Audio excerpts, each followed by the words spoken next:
We're good. Okay, I'm going to call the Finance Committee to order. And I will note that Alderman Dwayne Sladek and myself are here, and we're expecting Mr. Nicholson to arrive. Could we have a motion to approve the agenda? So moved. Second. Moved by Alderman Dwayne, seconded by Alderman Sladek to approve the minutes of the Finance Committee of September 9th, 2015. Any corrections? Hearing none, all those in favor, please say aye. Aye. Opposed? Motion carried. Number 4 is requested by the Finance Director to review and discuss the 2014 year-end financial results for the city. Okay, Don? Thank you, Alderman. In your basket, probably beginning of July, you received our annual financial report. We do have Dave Mockel here, our partner with Shane, our audit partner with Shane, here to present the financials and answer any questions that you might have. We also include a management letter in your packet. I also have Josh Swanson. He works on the engagement, and he is here day to day working on the engagement. The annual financial report that Dawn is talking about represents the fiscal report year-end for the city as of December 31st, 2014. It includes all the required statements that are required to fairly and accurately represent the financial position and results of operations of the city, and we believe that the financial report that you received in July accurately reflects the financial position, results of operations. A lot of effort goes into the process by the city in preparing for the audit. We believe the city has good, very good financial records. The comprehensive annual financial report that you do receive does get submitted for the award program at the Government Finance Officers Association. It has received the award, and we believe it continues to receive the award. Our opinion on the financial statements is unmodified, which means we make no modifications. So the second document is really where we pull out what we think is the key financial information out of the comprehensive annual financial report. I'll kind of go through this one, but certainly can entertain any questions anyone has on either of the two documents. The management communication letter starts on page 1 through page 4. And it goes through some of the key information. It talks about the fact that as a governmental entity, your audit is more than an audit on the financial statements. It is an audit on compliance with laws and regulations. It's also a review of your internal controls as part of the audit. And we also look at the city's compliance with appropriate federal and state rules regarding the federal and state assistance that you may receive. So there's a number of different phases to the audit report, and as I indicated, the city is prepared for that. If we go to page 2 talks a little bit about the fact that we do review the internal controls. We have not identified any material weaknesses. We do have some recommendations within our audit management communications that we're going to review, but they're not what we consider material in nature. They're meant and designed to improve the overall financial strength and controls of the controls you already have in place. Bottom of page 2 is it talks about accounting practices. It talks about that the city has been consistent. It talks about there are a number of estimates within the report.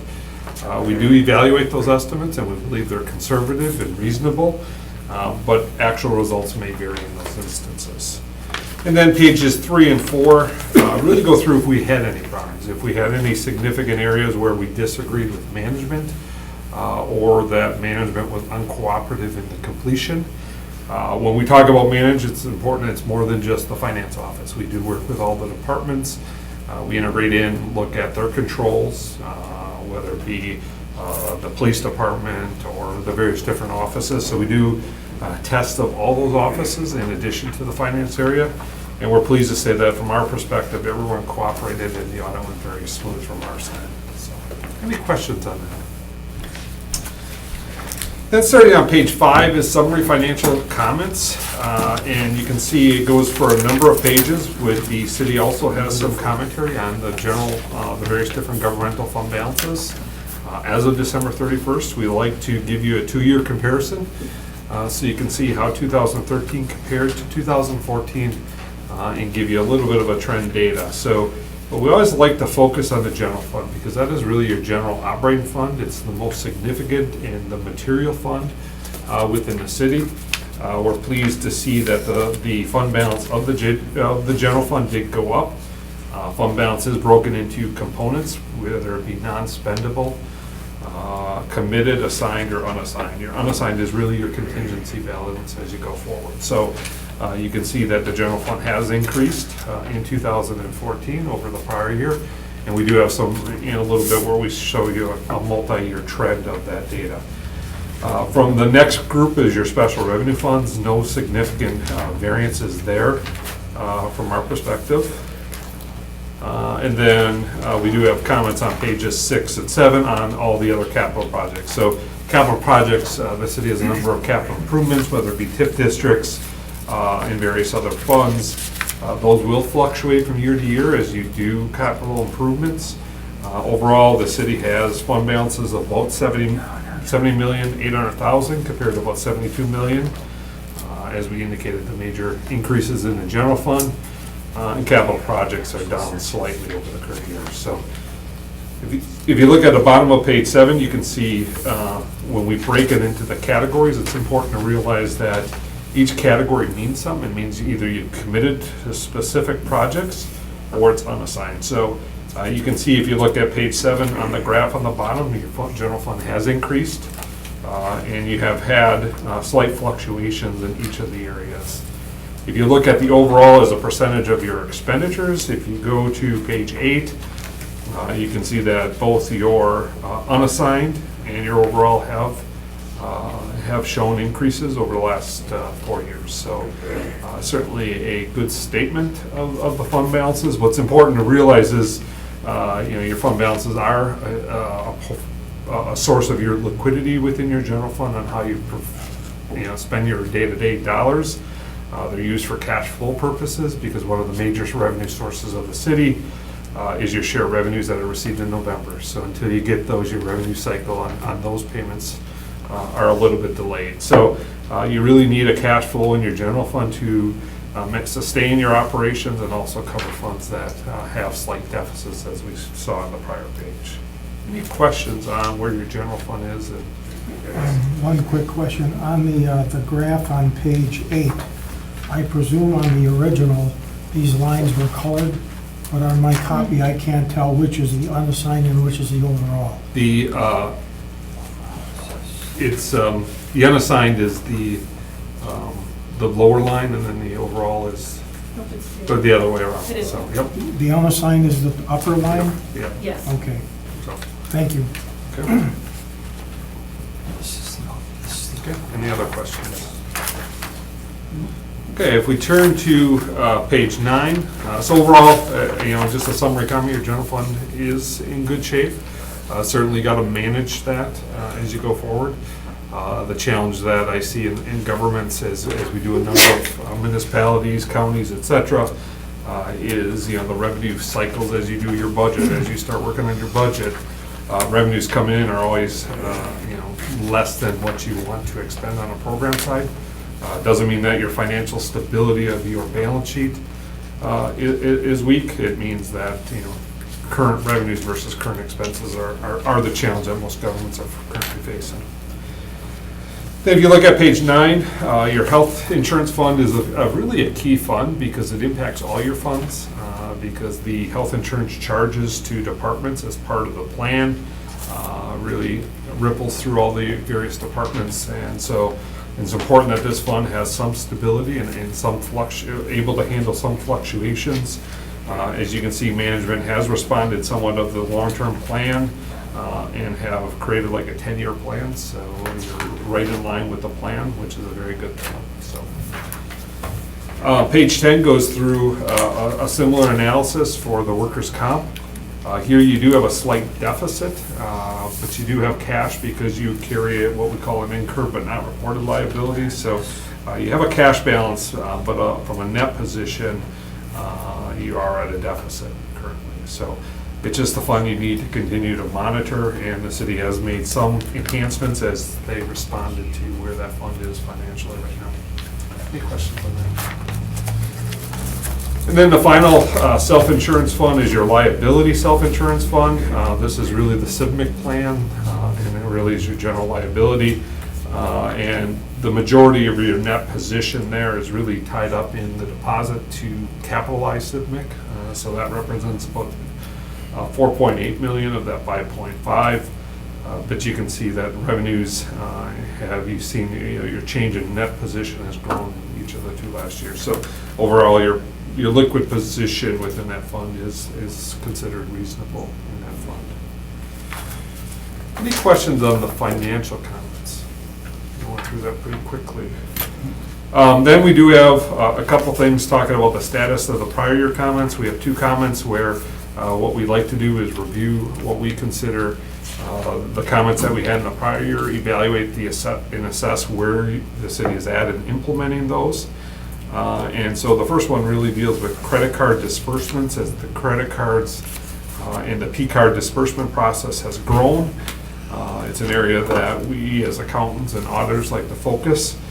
We had a couple instances where we think additional controls or additional documentation could exist. Everything within the charges was reasonable in our mind. It wasn't that the amounts expended, but we continue always to err on the side of making sure the documentation and the approval processes are real tight in that area. You can see that management's response to that, and we think the response is reasonable to the issue. Question, please. Sure. I was a little surprised as I read this. It looks to me like you're saying that in the previous year, you randomly selected 6 for audit, and 2 of them, I'll say, failed because they didn't have some amount of documentation. And this year, that number went up to 3 out of 6. It seems high to me, yet your comments here are really pretty tepid. Is this really something we ought not worry about? But something that, we think there's some compensating controls, but clearly we think that because we retained it in the comment, it's something that the city should continue to work on from a standpoint, because while we believe everything that we tested was reasonable, you just don't want to open up the city to potential opportunities within that area. So. My other question has to do with the growth of the plan. Now, you may not be able to answer this, but you characterize it in here as the plan is growing. What sort of numbers are there? So how many of these procurement cards do we have out there, and what is the trend?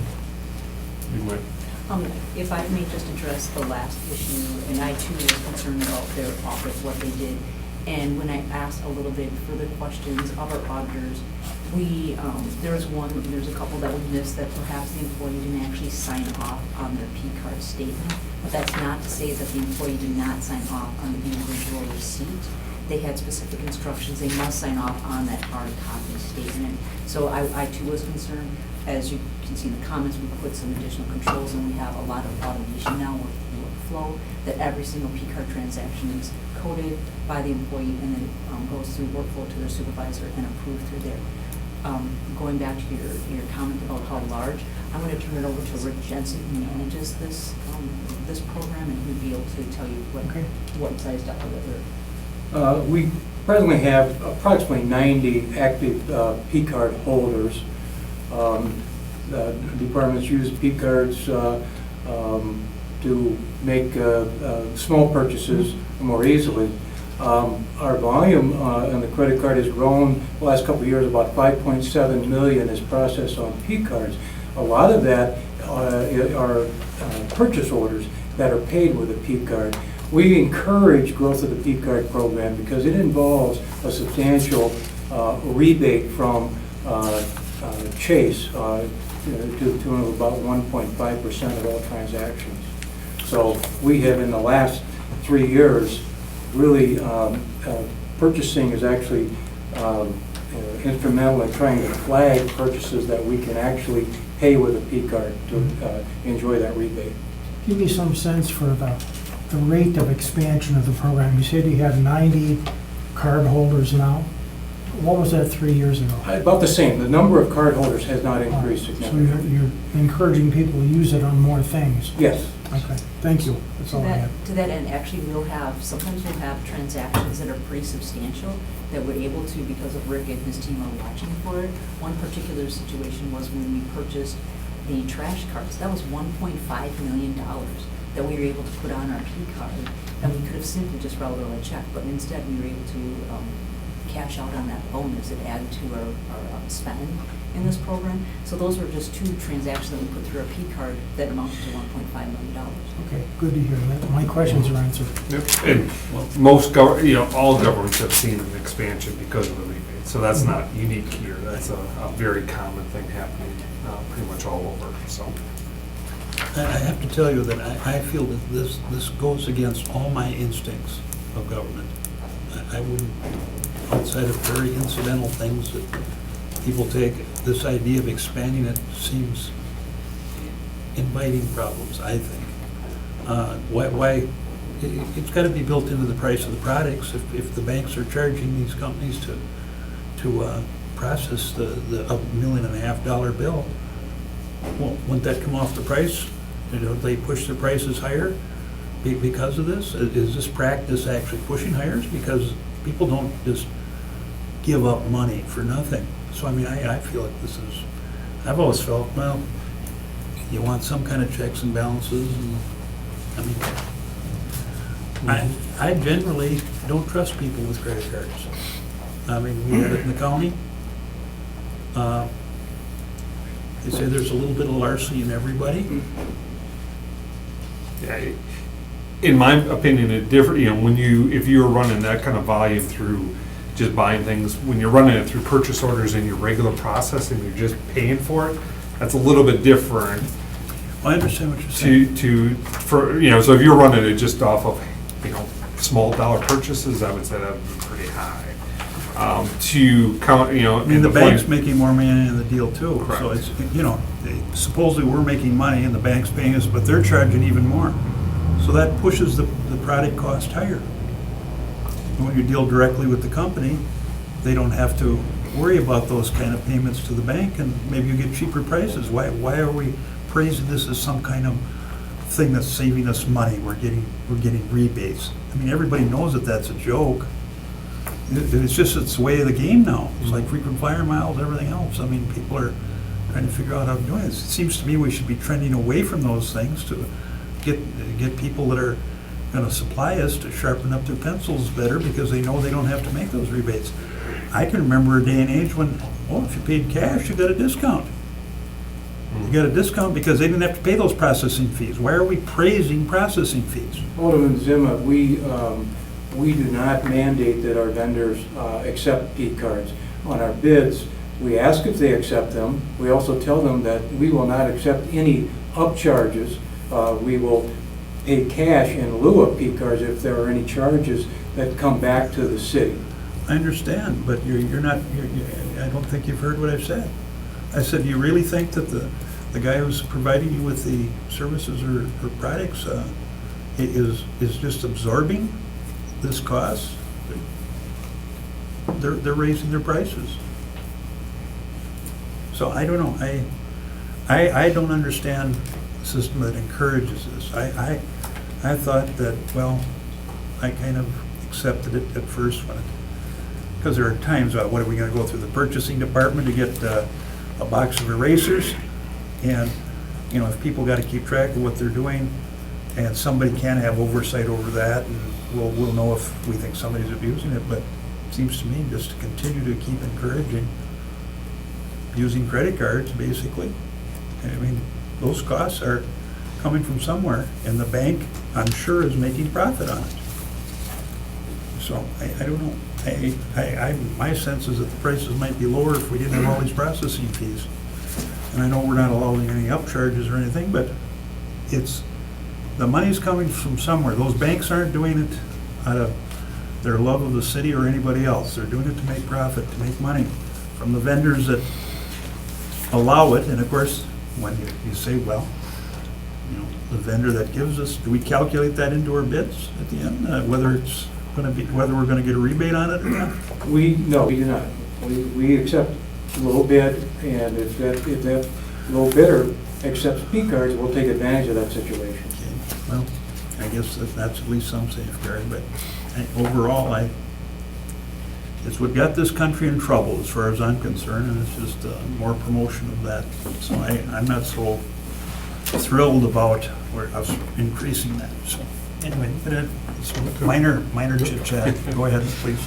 Okay, the next prior year comment really dealt with capital assets, and this is more of a longer term with the, with the implementation of new software. That's when this was going to really be addressed, and as you can see, the city has moved towards that in 2015, so we think that's an adequate response. But it's just something to be aware of. May I interrupt with another question? I think this is for Dawn. Dawn, I'm looking at management's response on that item. Can you tell me, in the final sentence says, staff will be working with individual departments, purchasing staff, and risk management to implement the new and improved process. What is the role of risk management? Well, actually, we had, prior to us moving in this direction of faster, we probably had 6 databases of fixed assets. Of course, you know how difficult it is to keep 6 databases in line. So risk management handles it from an insurance perspective. And so they insure the equipment that so they keep a list of equipment. DPW had a list of equipment. We had a list of equipment, all in different systems. And what we're moving towards is one system that can track everything that everyone needs in one system, including values that the insurance carrier will place on various equipment, and depreciation for our purposes, and of course, equipment just management of our fleet in the faster system. Okay, thank you. You're welcome. Okay, we turn to page 14. We do have a couple of new comments and accounting pronouncements. Page 14 just deals with GASB statement number 68, which is really related to the Wisconsin retirement system. There's a number of things that will be affected within the annual financial report as a result of that. And ultimately what it means is that the city will have to record its share of either an asset or a liability to the Wisconsin retirement system. So it is not similar to when you got assessed that charge or you're paying interest. This is just going to be looking at the system as a whole and say, what is the city's share of the system? And is it in an asset or a deficit position? So the actuarial study was just completed by the state of Wisconsin. The report that will be used for the city's 2015 will be based on the 2014 actuarial study, which showed that the city's share of the Wisconsin retirement system was actually in an asset position of about $13 million. So it's really reflective of the condition of the Wisconsin retirement system. Comment 6, or on page 15, comment 1 really deals with timely reconciliation, and it was a direct result of the implementation and of the new system and some of the delays of getting back into the general ledger as you were going through the implementation. So we're just recommending here to create some type of checklist or some type of month-end processing. Once again, related primarily to the new ERP system and the delays and the timing and the effort it takes to implement a new system like that. So we believe the response is certainly reasonable on the city's management's perspective. And then comment 2 on page 16 really deals with the responsibilities of the city in managing federal grants. Effective in 2015, there's more of a streamlined process within the uniform grant guidance that the federal government has issued. Really is dealt with trying to consolidate the various different guidance that exist at the federal level. But obviously once you start consolidating, and once the federal government starts consolidating, the guidance got a little bit longer, and it was designed to try to enhance oversight over federal dollars. So it's something that the city is aware of and has been working with. So with that, I'll entertain any questions that anyone has on the audit or annual financial report. Nothing more. Motion to receive and place in files at the proper motion, Dawn. Yes, please. Yes. That's my motion. Okay, it's been moved by Alderman Nicholson, seconded by Alderman Slidek, to receive and place on file the financial results in the city. All those in favor, please say aye. Aye. Opposed, motion carried. Thank you. Thank you. Thank you. Number 5 is report of the purchasing manager. 5A is request approval to award a 3-year contract for cellular data service to the Green Bay Police Department to Cellcom for $77,000 annually, $25,824 with 2 one-year renewal options. Move to approve. Second? Did you have some comments about it? Only that we did a public solicitation. We had 4 responses. We awarded to the low bidder, which happens to be Cellcom. Before making that award, we ensured that Cellcom provided adequate coverage because no cellular service is good without coverage. The units have been tested in the field. We also use Cellcom for data service at Green Bay Metro Transit, so we're satisfied that they're providing good service. And therefore, we recommended that the low bidder be awarded the contract. Okay. Any other questions from the committee? Can we have a motion to approve the low bidder? So moved. Second. Moved by Alderman Nicholson, seconded by Alderman Slidek to approve the low bidder. We already approved it. We did approve it already? Yeah, Oh, me and Andy were first and second. oh, okay, I'm sorry. Then it was Mr. Nicholson and Mr. Duane. All those in favor, please say aye. Aye. Opposed, motion carried. Item number 6 is request of Tim Duane to purchase radar cameras to decrease speeding in the city of Green Bay. Mr. Duane.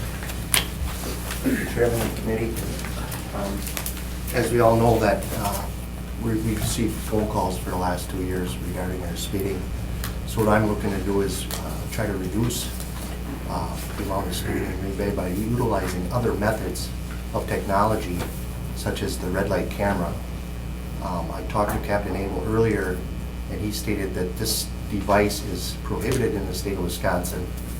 So where I have to go from here is contact our senators, state senators, and try to utilize this form. It'll be cost effective. I know our patrol officers are doing other things in the city, so if we can come up with other ways, cost-effective ways to reduce the speeding, I'm all for it. Captain Abel's here. I would like to ask him maybe a question as to, where our traffic unit is as far as going out there and running radar. When I do request this, most of the 100% of the time, I'm getting a traffic radar trailer, which I called the company up today. This only is 70 to 75% effective. So basically, all it's doing is giving us a small report, more of a pacifier than anything. It doesn't take pictures of license plates. So with this red light camera, other states are using it, and it pretty much works by itself. I mean, it takes a picture of the car, if it's speeding, sends the picture to the law enforcement of the license plate. They send out a citation. It's pretty simple. With that, I'm going to leave it up to you. Well, I thought you said it's not up to us, the state of Wisconsin prohibited. I'd like to All right. check Well, into Captain that. Abel, I would yield that question to him. He told me this today, so. Okay, some other questions of Mr. Duane, Mr. Nicholson? Well, I have a question for the captain. I mean, is that true? It's illegal? Have something? It is prohibited by the state of Wisconsin to use speed cameras or red light cameras. And what's the, I mean, other states have it and we prohibit it. Is there, do you know the basis of the, No, I don't. so it takes an act from the state to make it legal? Correct. Do you see anything do you see disadvantages of it, Captain? I haven't studied it, So I can't really speak to whether there's advantages or disadvantages to that program. I know a number of states do use it. Typically, they have the registered owner is liable for what happens with their vehicle, almost like a parking ticket. Have you ever talked to anybody from out of state involved with this, like their opinions on it? If you ever went to training or just basically running into other officers? No, I haven't. Very popular with voters, I understand. A lot of controversy about it in Florida, and some of them have been taken out. I know there's a lot of controversy about it. And then again, if somebody else is driving your car, you get stuck with it, all this kind of thing. If I could add, our state is growing so strong right now, and there's so many people coming and visiting, people moving here. We gotta prevent an accident from happening, a child being run over by a speeder. That's the bottom line, is prevention. Thank you. I think they're generally used as revenue enhancers for governments, is what they are. That's my opinion. They're very popular with governments to raise money, and very unpopular with the people who, I tell you, whether it's right or wrong, people unknowingly speed somewhat, probably every day of their life. So, I don't know. You have, at least when you have officers that are doing the speed control, et cetera, they can use their judgment about situations, and it's not just open and shut and relying on technology. But if it's against the law. It's against the law. What are we talking about? Well, we're just finding out. What did you Just say? finding out. What did you say, Tim? Just, my question earlier was how the traffic unit's doing, and years ago, up to 4 years ago, we had 4 guys out there running radar. Everybody remembers that. They were on Mason Street. We've had a number of heated discussions about it in the last year, and of course, there's been a general dissatisfaction by, I think, the majority of the committee here that, we're not putting enough time into that. Before we, as you said, before we had 4 officers dedicated strictly to that, and when they weren't strictly dedicated to that, we saw a reduction in revenues from, not that we're trying to get revenue from it, but it shows that there's lack of enforcement in that area. You can't take from one area to put into another area without having some consequence of it. So, I think if you want to see more enforcement, maybe put in a communication for budget consideration. But we've been through the discussion a couple times. Mr. Nicholson, do you have anything more? Well, just with some police background, traditionally, basically the way through the departments that I worked for, basically were all traditional and always had a traffic unit. They were all considered a large departments. I consider Green Bay as a large department because it's the third largest city in the state, or fourth. Okay, well, I still consider it a large department, and traditionally large departments utilize special units, traffic unit. I'd rather see, like I said, I'd rather see the Green Bay Police Department go back to full-time traffic officers instead of utilizing the whole department for 30 or 60 minutes a day, and then basically go back to regular duties. But I just can't believe how, I'm just wondering why these cameras, I'd like to find out why these devices, not cameras, but these devices are basically prohibited in the state of Wisconsin. I was just wondering what kind of background that has, but that's one of my questions. But Tim, we could have a what do you call it, resolution to send down to the state of Wisconsin. We could do that as a committee. Also, what I'd like to see at the next personnel meeting, I could put that on the agenda, is just to take a look-see on our on our traffic citations, this year compared from the last couple of years. I mean, we could take a look at that and see what, kind of progress we're having. I know I've been utilizing the sheriff's department. I've been very frustrated with the previous administration, the police department. So I just basically started utilizing the sheriff's department. It's been working out very well. They're happy to do it. If that's what it takes, I have to represent the District 3 constituents, and they're in certain areas of District 3. They've been requesting numerous times for traffic enforcement, and like I said, it's been very frustrating. So I've been utilizing the sheriff's department. Sheriff's department's happy with it. I'm not bothering the Green Bay PD, and the constituents are happy. So it's a win-win solution. There could be another suggestion for you, Tim. If you need any type of law enforcement, call the sheriff. They're willing to help. He's already used that. Okay, that's all I have, Mr. Chairman. Mr. Nicholson, do you know if, when the sheriff's department works within the city limits of Green Bay, is that a municipal citation or is that a county one then? Yeah, I never asked. I think that would have to be county. Captain, would that be county? Correct. I would be, yeah, it's a different agency. So every time the county's doing it, the revenue from that goes to the county, Right? not the city. And, I mean, for an example, over on Manitowoc Road, they used 2 cars, one on the east side, one on the west side, and I'd say within 2 hours, they had numerous tickets.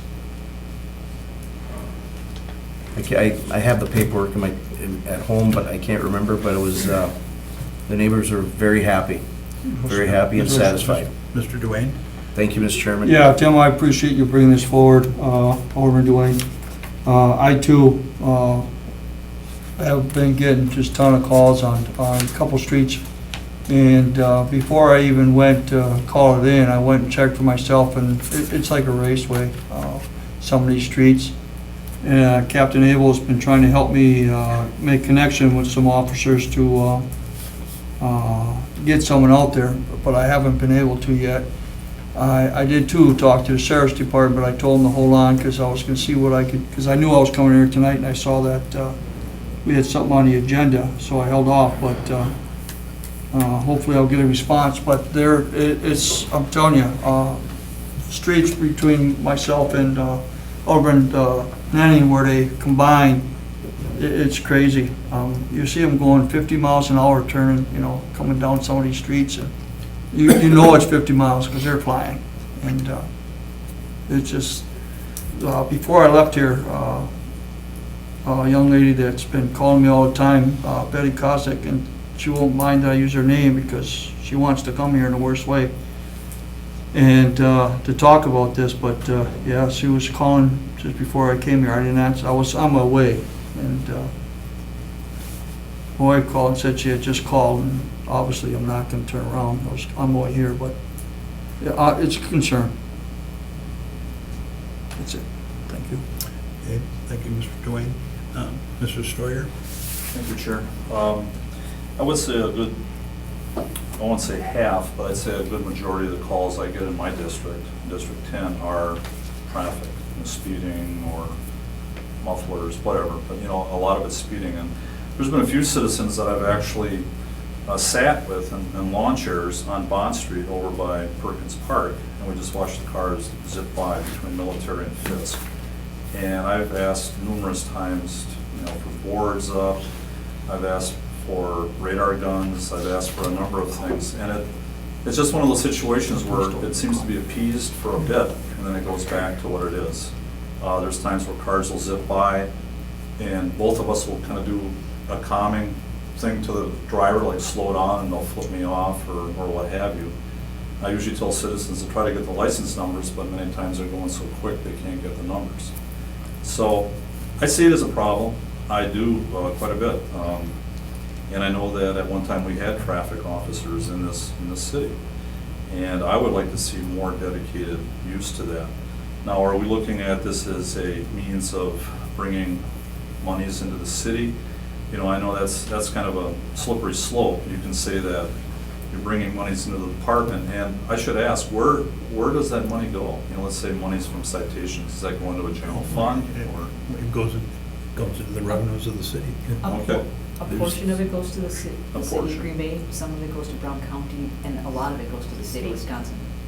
You know, for example, my sister-in-law, she lives in Maryland, and they have those red light cameras. And she says that, and I can't remember what she said, but there was a story about it, how many millions and millions of dollars they raise in Maryland. And, you know, it's a tremendous generator of revenue for them. Now, you know, is that what we're looking for? I don't know, but on a local basis, I really feel that we have issues with traffic. I've actually gone out with the citizen that was complaining, and I drove around the block 2 or 3 times, once at 25, once at 30, once at 35 too, just to give an estimation of how fast, I asked how fast was I going. Because I think a lot of times people have a tendency to maybe over-exaggerate. They'll say, well, he was going 50 or 60, when it might have been going 35. He might have accelerated from a stop, and as he was speeding up, it seemed like they were going very fast, but maybe it was 30, 35. So I think you could ask 10 people about something like that, and they would give you 10 different answers. With that being said, I still feel that, you know, I would like to, you know, really visit this traffic issue, and I think that would take care of a good number of complaints that I deal with in my district. That's all I have. Thank you. Thanks. Okay, any other discussion? Well, what is Mr. Dwayne looking for? Do you want a resolution? Do you? That's what we're gonna have to start tonight. Okay. Would you have a problem with that, Chair? We'll start the Oh, process well, If you want to Okay. and then move on. ask the staff to draft a resolution to send to the state, you can. I read many articles that's, I'm telling you, you think it's a crowd pleaser. You think twice about it before you do it.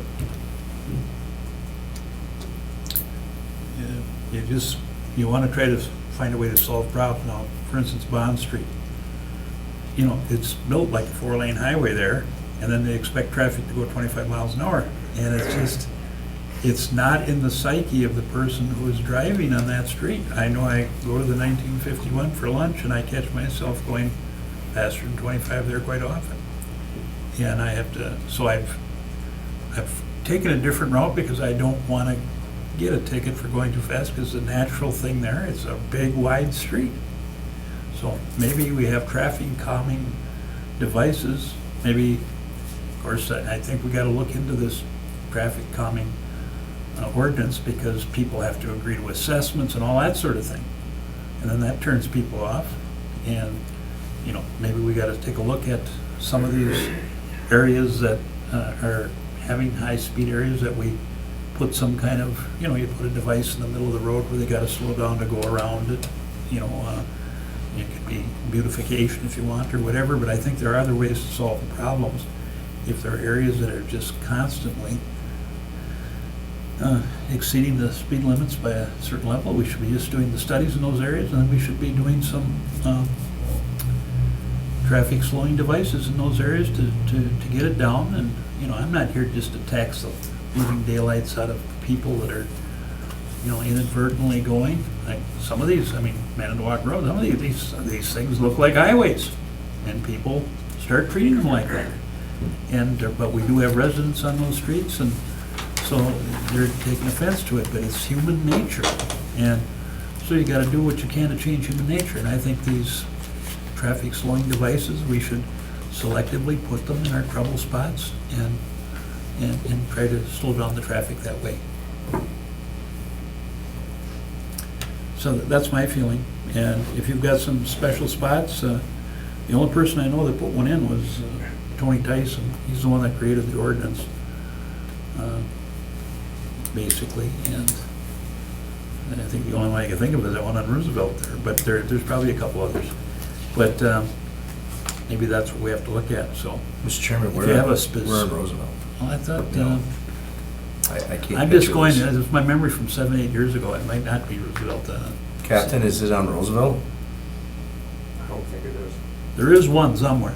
What kind of a device Is is it it? a pot of flowers? What it is it's a device in the middle of the road so that the cars have to kind of go around it, so you naturally have to slow down when you get to it. It's a physical impediment It's to a slow physical down. impediment. And it's sort of like a very mini roundabout. Mhm. In other words, you aren't really going around or anything, it's just, you do have to make a little curve to go, so traffic slows. And so, Mr. Nenning? I would just say that I've also read articles like Alderman Zima is referring to about other communities that have tried these cameras and have taken them out. And I don't claim to be an expert on it, but you know, the difference is that when you make a traffic stop, you know who was speeding. You can issue a ticket to that person. When you use cameras, you don't know who was behind the wheel, you know who the vehicle is registered to, but that's about it. And I think that's the source of the controversy in other states that have used this. You know, people get these tickets a couple of days or more after the camera took the picture, and you know, try to figure out who was driving that day at that time on that street. And you know, I think that's the reason it's caused problems. I suspect that that's the same reason why the state doesn't allow it, because you know, obviously a traffic stop where you have an individual that you can hold responsible for speeding is a lot fairer. Is something else, Mr. Duane? That sounds like a court process that they don't want to deal with. The bottom line is, if your license plate is on that speeding red light camera, you have to deal with it. You go to the courts, then you fight with them. You don't fight with the city. And just make sure you don't give your car to your brother-in-law or anything. You have to work it out. I don't know, I personally am opposed to them. I think we should try to find other solutions to the problem. But if you want a resolution, is that your request? Sure is. And I don't wanna take a cattle prod to you. Do you really want it or don't you? Yes, I do. All right. And does anybody in the committee, how do you feel about it?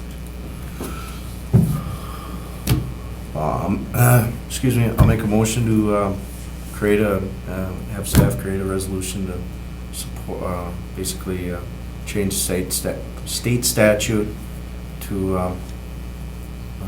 allow, what's the word? They're known as red light cameras or speed cameras. Speed cameras, red light / speed cameras to be legal in the state of Wisconsin. It's my motion. You want to refer to the legal department to create a resolution? Well, staff, did I say staff or no? You said staff. Yeah, that, okay, legal department. Yeah. Second for discussion. All right, Mr. Duane? Yeah, Mayor, I got a question for you. What you're here and you're listening what's going on. I know in my streets, especially the ones, the 3 or 4 that I'm getting a lot of different complaints on are smaller streets. And they're combined where people just don't want to hit the stoplights, and so they're going through any crossroad they can, you know, behind the high school and all this. And we're not getting the help that's needed. And so I'm just wondering, maybe in one of your meetings that you have, that can be a discussion. Okay, thank you. That's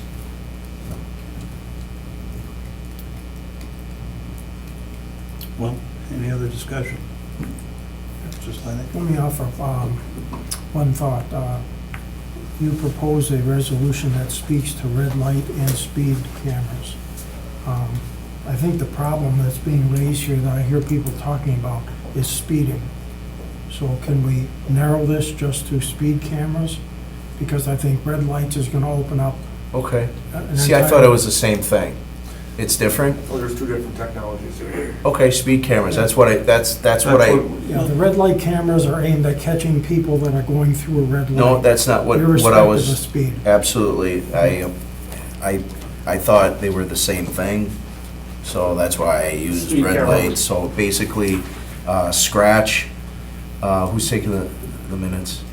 Dawn? I did. Scratch the red light, just speed cameras. Got it. That's all I'm I think- requesting. I think the application of speed cameras could have some merit, because I think where the speeding occurs, and I understand, Tom, that you have different experience, but I think in our districts, we get calls about the same streets all the time. So Mark gets Bond Street, I get West Point, you get Manitowoc Road. Manitowoc. And if the technology was legal for us to employ, we could selectively employ it on the problem roads. And I think that might be accepted by people. I have a lot more schools around me, high schools, two, three different ones, so I'm getting it from different. I understand you got a little different experience. You know, you do know that these are not free of cost. If I could, my communication was to purchase radar cameras. Is radar and speeding, is that pretty much the same thing? Okay, the chief's response was purchase radar camera trailers. And that's what we already have. Are we going back to the same answer? Or are we gonna get? I think he misunderstood what your request was. Okay. So I just The don't want to trailers get that we have are another not radar cameras, trailer. Right. No, They're not trailers. cameras. Right. They're asking for cameras, the radar cameras. It's not a trailer. Which, my understanding of Captain Abel, that's a red light camera. Well, there's a different technology that goes with a speed camera or a radar camera, because it has a radar that is capturing the speed, which is then treated the camera to capture that license plate along with the speed that that vehicle is going. You're speeding all the time, I'm speeding. It's a resolution. It's just a radar one. It's triggered by the speed as opposed to a red light camera that's triggered by the light. Let it bang, it's against the long bang.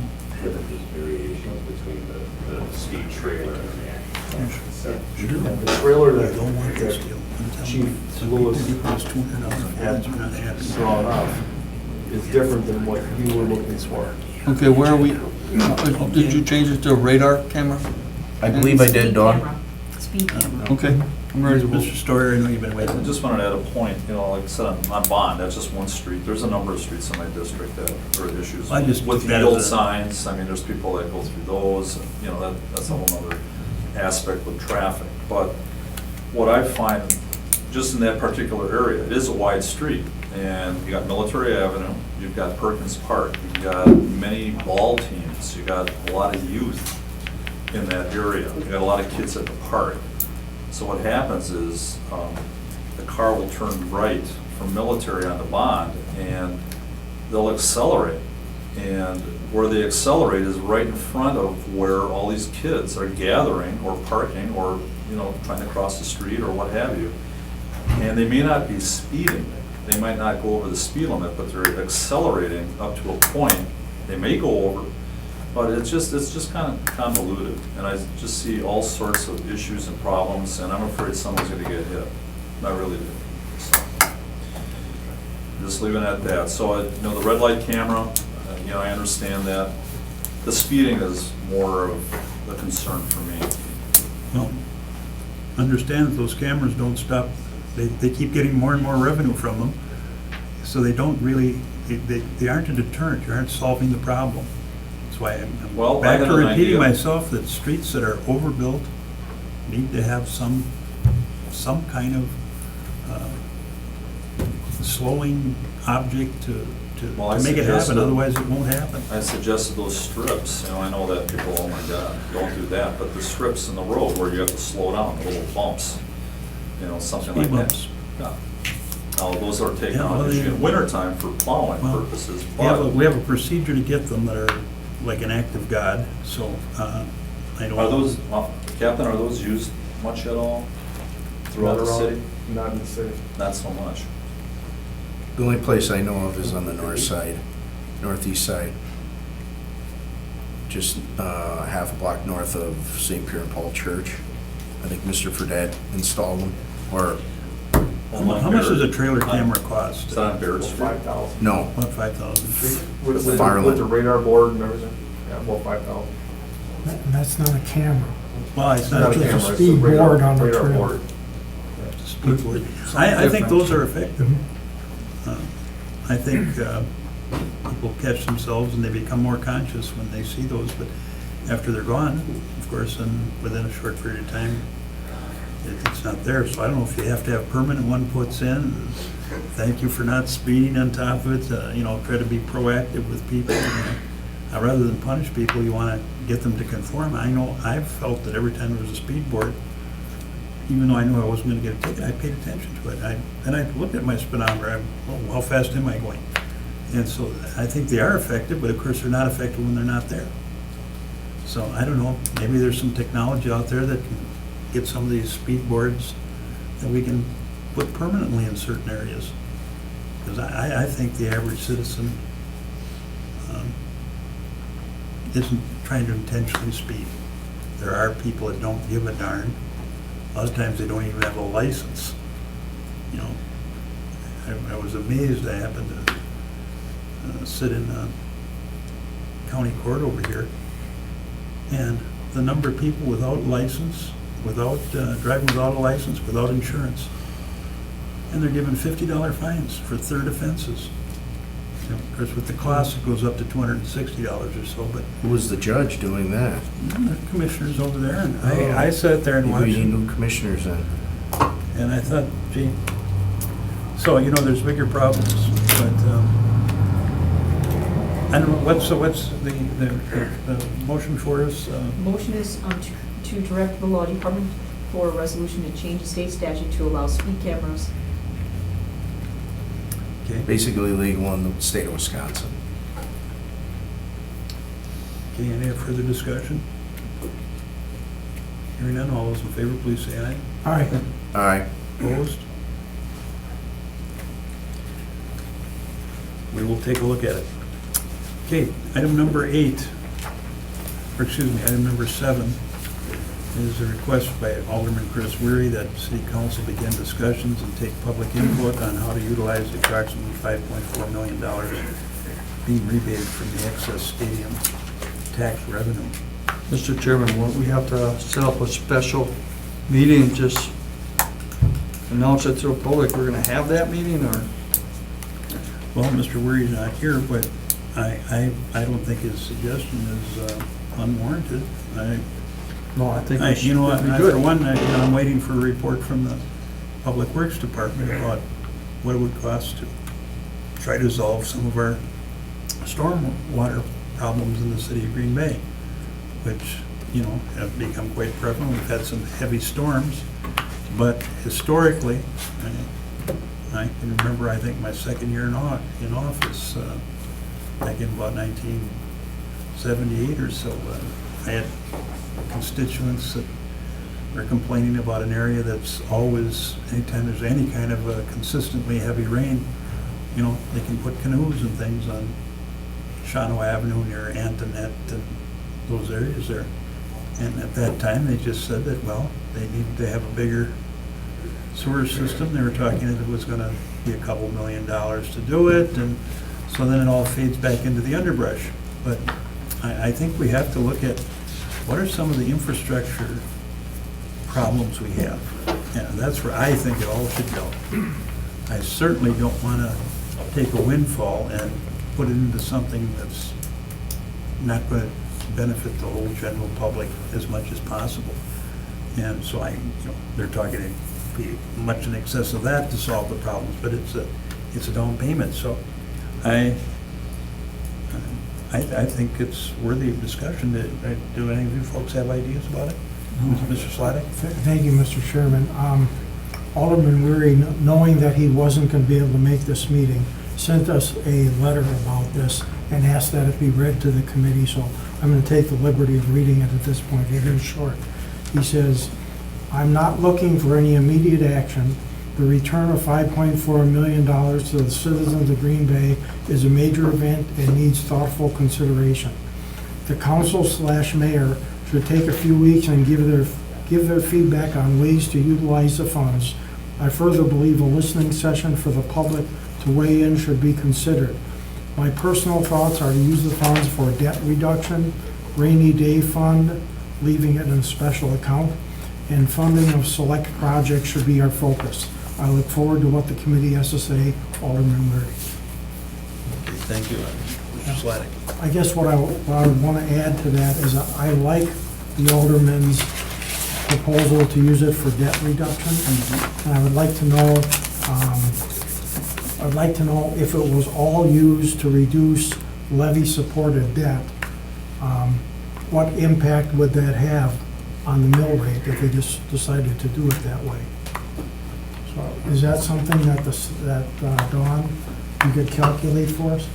Yes, I will speak to our finance advisors, Robert Baird, because much of our debt is locked in for X number of years, so I will work through that with them.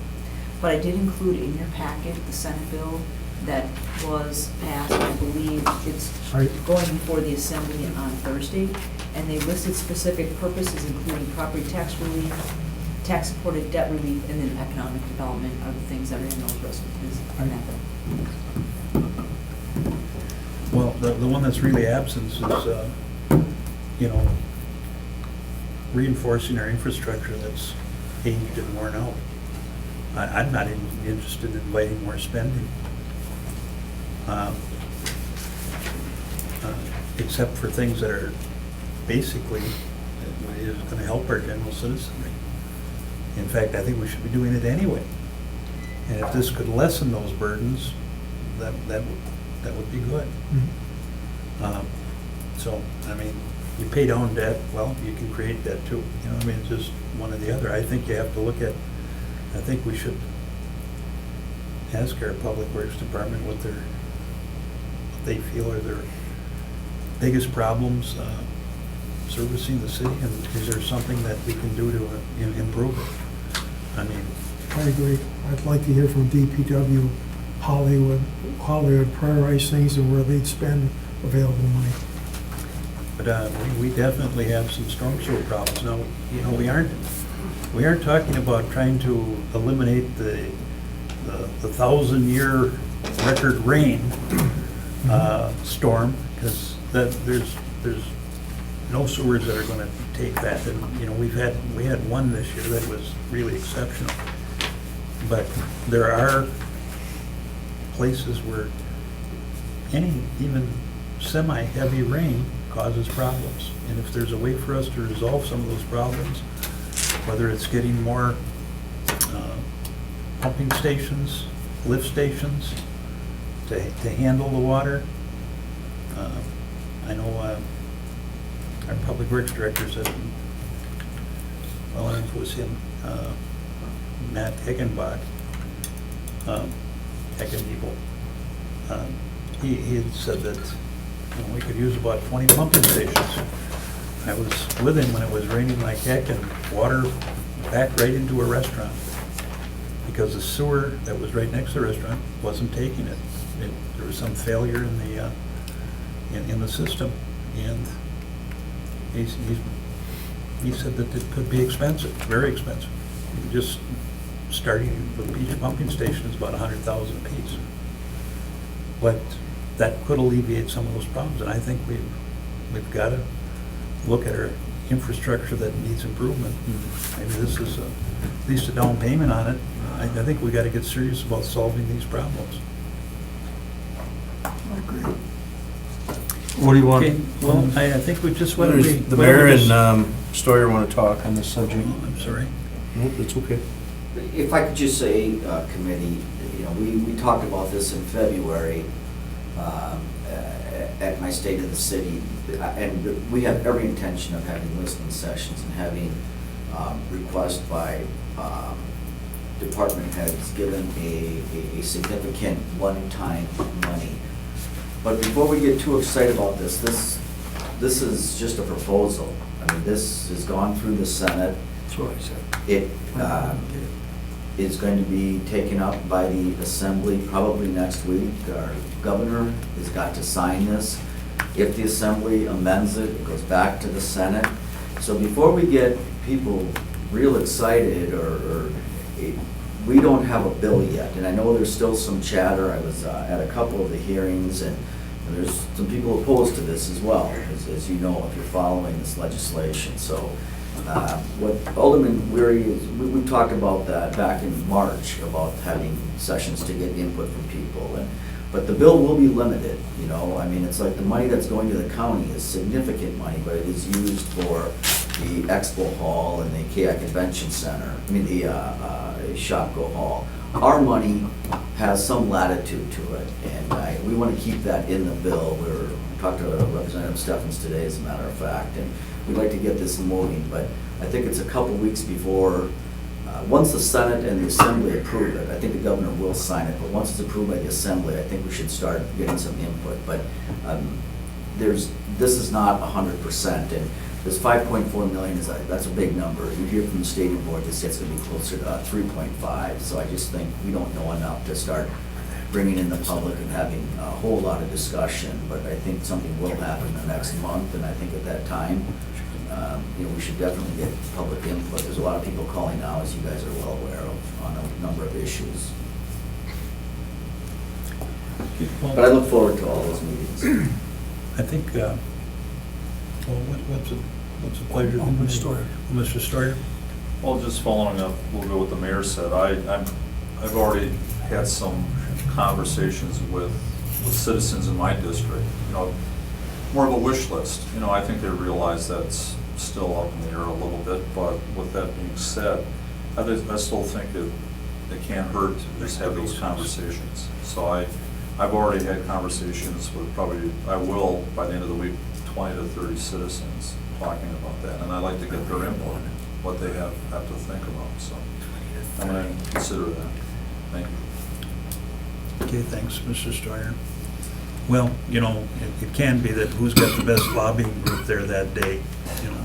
I think we really should make a list of all the potential capital improvements that we might think are good for the city, and then try to prioritize it and maybe do these things, even if it isn't enough money. Start doing some of them.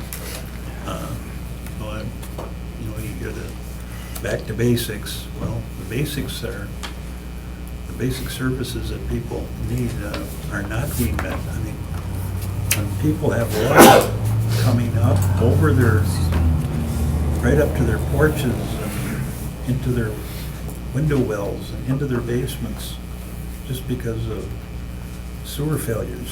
I mean, this is something I know I'm sounding a little bit like a broken record here, but I think it's something that has to be addressed. Every time we have a heavy rain now, we're having Public Works come out and try to block off certain streets. And I think we need to try to solve those problems. If 10 lift stations will help take the water and reduce those problems, it doesn't have to be perfect, but it has to be better than it is. And so when I hear, and people are saying, well, let's put a bike park or something or whatever, you have to take care of your basic structures first, I think, your basic infrastructure. So anyway, those are my ideas. Okay, I want to make a motion, but I'd like to make a comment first. We can wish all we want, but, do you have confidence enough for them to get it done? If they do, we can sit down, but at that time, Mr. Chairman, we can just have one meeting on that one subject for finance. If you want to get the input from the people, you don't have to bring it in when we're having a regular finance meeting. We can just. But it's going to be months We away. can just ask the public to send letters to some place. Any way you want to do it. Whatever it is, and Yeah. then we compile them and bring them forward, and with that big wide array of ideas, maybe that'll. My motion is to receive and place on file. Or do you want to just hold? Well, I think we should discuss it again and Well, think that's about what I some of the just things we're said. talking about here. We haven't thought of everything here yet. Yeah. But I'd like to start getting some input from the public and let them send it in, and let us as the elected representatives decide which of those have the most merit for it. And let's ask our departments also, what are things they feel need to be done. Mr. Sladek? Mr. Chairman, let me suggest that, and I like that idea, is to encourage people to give us their thoughts and their ideas. Well, let me suggest that we hold this item until the state government passes whatever they're gonna pass. And I think Then, That's a then we good could, idea. then we could inform citizens about what our boundaries are, and so they could forward ideas that at least are actionable. we'll hold this item until we get news from the state of Second. what the legislation will be. All right. Any other discussion? Hearing none, all those in favor, please say aye. Aye. Opposed, motion carried. Okay, and a report by the finance director. I have nothing new to report this evening. Move to receive and place on file. Second. Been moved by Dwayne, second by Sladek, to receive and place on file item number 8. All those in favor, please say aye. Aye. Opposed, Motion to adjourn. Second. moved by Dwayne, second by Sladek. Thank you. To adjourn, all those in favor, please say aye. Aye. Opposed, motion carried. Well, I think what happens is, like you said, you might have your daughter. Oops, sorry. Take the car and Get this. then it's on your. So Jenny, for Dr. Quinn in Green Bay here, the doctor didn't even know she had